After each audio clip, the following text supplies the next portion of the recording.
నమస్కారం. నా కుటుంబాన్ని చీల్చేస్తున్నారు అని చెప్పి ఆంధ్రప్రదేశ్ ముఖ్యమంత్రి జగన్మోహన్ రెడ్డి ఇప్పటి వరకు కనిపించిన వాళ్ళందరికీ చెప్తున్నాడు. ప్రభుత్వ ఖర్చుతో ఏర్పాటు చేసే మీటింగుల్లో కూడా ఇదే.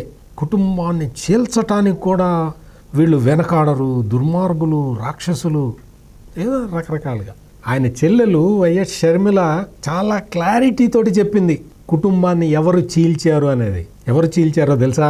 జగన్మోహన్ రెడ్డే కుటుంబాన్ని చీల్చాడు అని చెప్పింది వైఎస్ షర్మిల. దీనికి ఎవరో వేరే వాళ్ళని సాక్ష్యంగా పెట్టలా, మా తల్లే సాక్ష్యము అని షర్మిల క్లియర్ కట్గా చెప్పింది. అంటే జగన్మోహన్ రెడ్డి నా కుటుంబాన్ని చీల్చారు అని చెప్పిన మాట ప్రతిపక్షాలు కుట్ర చేసి తన కుటుంబాన్ని చీల్చాయి అని చెప్పిన మాట పూర్తిగా అవాస్తవం, అభూత కల్పన, రాజకీయ ప్రేరేపితమైనది. రాజకీయ అవసరాలు తీర్చుకోవటానికి నా కుటుంబాన్ని చీలుస్తున్నారు అని ప్రచారం చేయటానికి జగన్మోహన్ రెడ్డి వెనుకాడలేదు.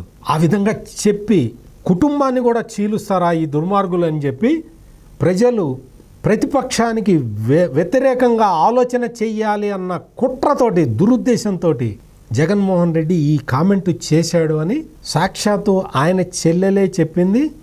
అందుకు ఆయన తల్లినే సాక్ష్యంగా పెట్టింది. జగన్మోహన్ రెడ్డి రాజకీయం చేసుకోవటానికి ఇటువంటి అబద్ధాలని ప్రచారం చేస్తున్నాడు అని చెప్పి మాజీ ముఖ్యమంత్రి, ప్రధాన ప్రతిపక్ష నాయకుడు, తెలుగుదేశం అధినేత చంద్రబాబు నాయుడు ఇప్పటికి చాలాసార్లు చెప్పాడు, జగన్మోహన్ రెడ్డి చేస్తున్న కుట్ర ఇదంతా నమ్మొద్దు, మీరు నమ్మొద్దు అని. ఇప్పుడు సాక్షాత్తు ఆయన చెల్లెలే చెప్తున్నది, జగన్మోహన్ రెడ్డి రాజకీయం కోసం ఎటువంటి అసత్యాన్నైనా ప్రచారం చేస్తాడు అని ఆయన చెల్లెలే చెప్తున్నది. కుటుంబాన్ని చీల్చేశారు. అంతకుముందు కూడా చెప్పాడు పాపం జగన్మోహన్ రెడ్డి, తను పేదలకి ప్రతినిధి అని చెప్పుకున్నాడు. ప్రతిపక్షాల వాళ్ళేమో పెత్తందారులు, నేనే పేదవాడిని అని చెప్పాడు. చెబితే అప్పుడు తెలుగుదేశం పార్టీ ఆయన వేసుకునే చెప్పుల ఖరీదెంత, ఆయన పెట్టుకునే వాచ్ ఖరీదెంత, ఆయన వేసుకునే షర్ట్ ఖరీదెంత అని చెప్పి వాళ్ళు నిజంగా వాస్తవాలు లెక్కలు తీసి చూపించారు. అయినా సరే అదే చెప్తుంటాడు, ఇప్పటికీ అదే చెప్తాడు, పేదలకి పెత్తందారులకి యుద్ధం జరుగుతున్నది. ఆ తర్వాత ఆయనకి చాలా టీవీ, సొంతగానే ఒక ఛానల్ ఉంది, ఒక పేపర్ ఉంది. అవి కాక ఆయన మిత్రుల టీవీ ఛానళ్ళు చాలా ఉన్నాయి. మొత్తం అంతా తెలంగాణ ఎన్నికల్లో కూడా మనం చూసాం, ఇప్పటికీ చూస్తూనే ఉంటాం. ఆ ఛానళ్ళన్నీ కూడా అసలు తెలుగుదేశం పార్టీ మీద దుమ్మెత్తిపోస్తూ ఉంటాయి.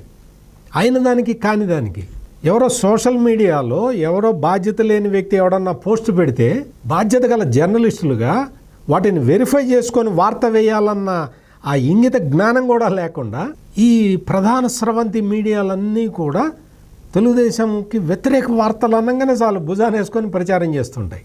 అదే జగన్మోహన్ రెడ్డి అనేటప్పుడు జగన్మోహన్ రెడ్డి మొత్తం అన్ని కార్యక్రమాలు ఆపేసి ఆయన లైవ్లు ఇస్తూ ఉంటారు అన్నమాట. అంత చేస్తున్నా నాకు ఛానళ్ళు లేవు, నాకు పత్రికలు లేవు అని చెప్పి జగన్మోహన్ రెడ్డి చెప్తూ ఉంటాడు. ఈ విధంగా తను చేసేది ఒకటి, చెప్పేది ఒకటి. చెప్పేదానికి వ్యతిరేకంగా చేస్తాడు, చేసేదానికి వ్యతిరేకంగా చెప్తాడు. ఈ మొత్తం సమ్మప్ చేసుకుంటే మనకి తెలిసిన విషయం ఏంటి అంటే, షర్మిల ఇప్పుడు వెల్లడిస్తున్న వాస్తవాలన్నీ కూడా జగన్మోహన్ రెడ్డికి మింగుడు పట్టాల. తను చెప్పేవన్నీ అబద్ధాలు అనే ఒక విషయాన్ని షర్మిల సాక్ష్యాధారాలతో సహా రుజువు చేస్తూ ఉన్నది.